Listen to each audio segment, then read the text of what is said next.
Hello everyone, my name is Bharat Thuran and this is Bennett Francis. We are managing partners at a technology consulting firm called Winmean, and we're here to present Appstella. I just wanted to start off with a very brief story. Almost 1 year back, I met an elderly gentleman at one of the networking event in Boston, and he turned out to be a fellow alum from MIT.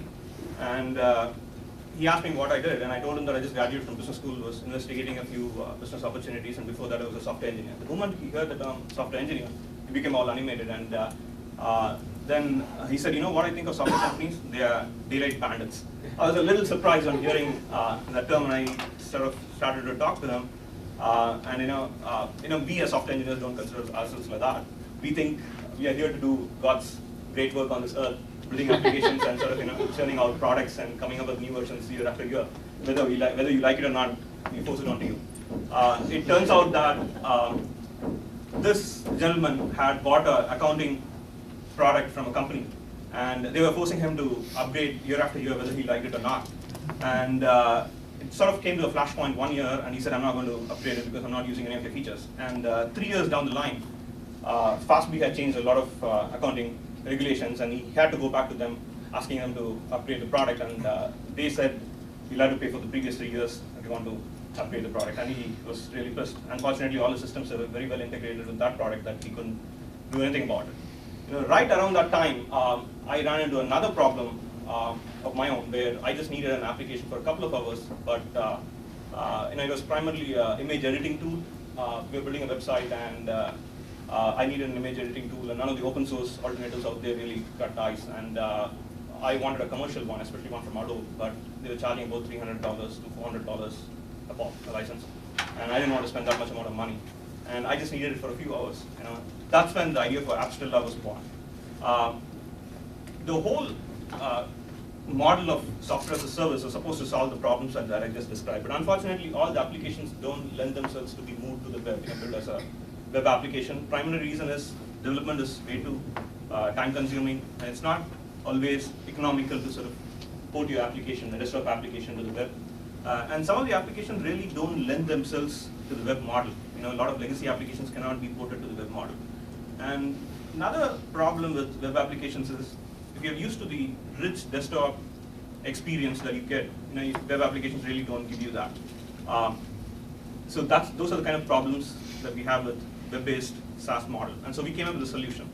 So here it is, Appstella. It's truly an app on the tab. I'm going to let Leonard walk you through that. So Appstella app on the tab, as simple as app on the tab. We provide applications on demand. It's desktop applications on demand. Right.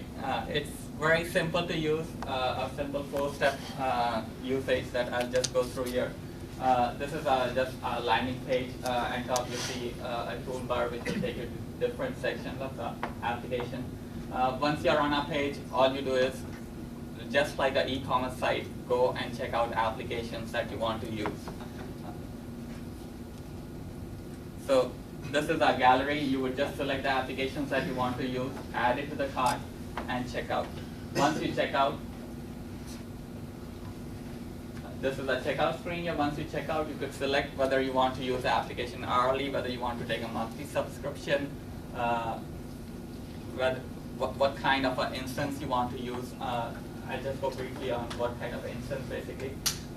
Behind the scenes, when you do this checkout, basically Appstella will provision you an instance with the applications dynamically installed and ready for you to use. So once you're here through checkout, you check out through your basically normal, like an e-commerce site, provide your credit card information, check out. And once you check out, you're taken to the dashboard. On the dashboard, it's very simple enough to use. You'll see the instances that you just checked out, you created. Whenever you're ready to use your instance, you could select one of the instances that you want to use and click on Start. It's as simple as that. Once you click on Start, Appstella will behind the scenes provision the instance with the application and update the status continuously on the screen. Once the instance is ready for you to use, it would send you an email as well as provide like a green button there telling you that the instance is ready, provide a link. You just click on the link and you would connect to it remotely. Once you're done using your application, You can shut it down. You see the charges there, and you're done. You just pay for the hours that you use. So it's as simple as that, app on the tab. Wow. Do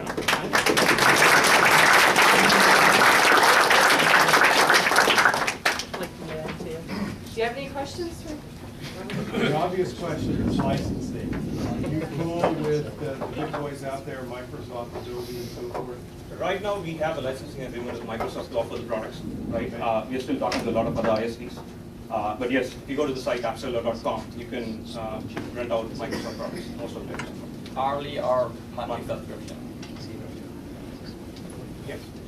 Are you concerned about compute-intensive applications running on your computer? So that's why we let you choose the instance type that you want. Like, for example, if it's going to be Word, it probably doesn't require a lot of compute power, right? If it's a Visual Studio kind of application, it requires a lot of compute power. So in the checkout screen, you can choose what kind of applications, what kind of instances you want to run on, and you decide what you want to do.